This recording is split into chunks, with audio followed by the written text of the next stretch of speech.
adik-adik, apa kabar? Jumpa lagi dengan saya, Kak Delima.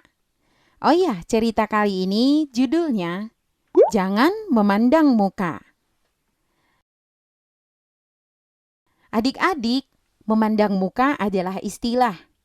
Dan hal itu adalah hal yang tidak baik untuk dilakukan. Maksudnya seperti apa ya? Mari kita dengarkan cerita berikut ini. Suatu hari saat di sekolah, Tera terlihat senang sekali. Ternyata dia sedang mengingat kalau 2 hari lagi adalah hari ulang tahunnya. Seminggu sebelumnya dia sudah berdiskusi dengan ibunya supaya diizinkan mengundang teman-temannya merayakan hari yang berbahagia itu. Lalu dia meminta tolong kepada Seja untuk menuliskan nama teman-teman mereka di kartu undangan. Seja pun senang dong mendapat kepercayaan dari Tera menuliskan nama-nama yang akan diundang di pesta ulang tahun Tera. Seja menuliskan nama-nama itu berdasarkan ingatannya.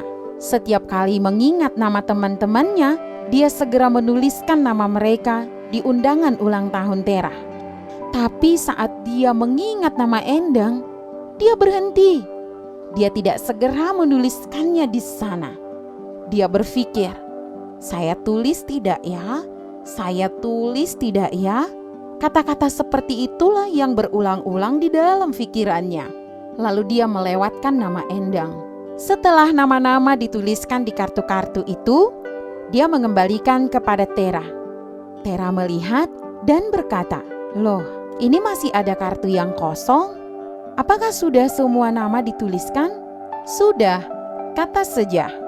Tera mengernyitkan dahinya sambil bergumam, "Bagaimana bisa sisa? Saya membeli kartu ini berdasarkan jumlah teman-teman." Begitulah dia bergumam kecil sambil tangannya memeriksa nama-nama di kartu itu. Dan dia berkata, "Oh, ini nama Endang belum ada. Mengapa nama Endang tidak dituliskan di sini?" tanya Tera. Seja berkata, "Tak usahlah kita undang dia. Dia kan miskin. Tidak bakalan deh dia punya baju bagus untuk datang ke pestamu. Buat apa kita repot-repot mengundang dia? Saat datang juga tidak bakalan bawa kado." Begitulah Seja menjelaskan kepada Tera. Mendengar perkataan sahabatnya itu, Tera menjadi sedih dan dia berkata, Seja, semua manusia sama.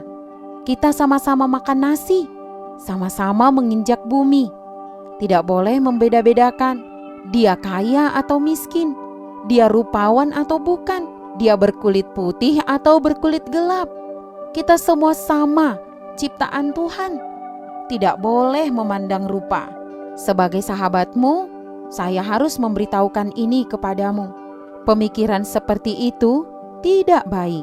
Kita semua sama, sama-sama ciptaan Tuhan. Seja tidak menjawab. Dia tertunduk dan dari wajahnya terlihat penyesalan. Tera pun tidak mau membuat Seja bertambah malu. Tera menepuk pundak Seja dan berkata, "Yuk sama-sama kita antar undangan ini ke rumah Endang karena Endang juga adalah teman kita." Seja sadar dan dengan senyum di wajahnya dia berkata, "Ayolah." "Nah gitu dong," kata Tera. Mereka berdua pun berangkat bersama-sama dengan langkah ringan mengantarkan kartu undangan Tera ke rumah Endang. Nah, demikian ceritanya adik-adik.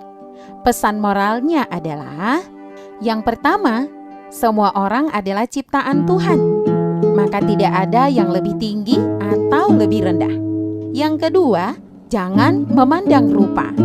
Kaya dan miskin, rupawan atau tidak menjadi alasan bagi kita untuk membuat mereka lebih tinggi atau lebih rendah. Demikianlah cerita kali ini. Sampai ketemu kembali di cerita berikutnya. Saya Kak Delima, pamit.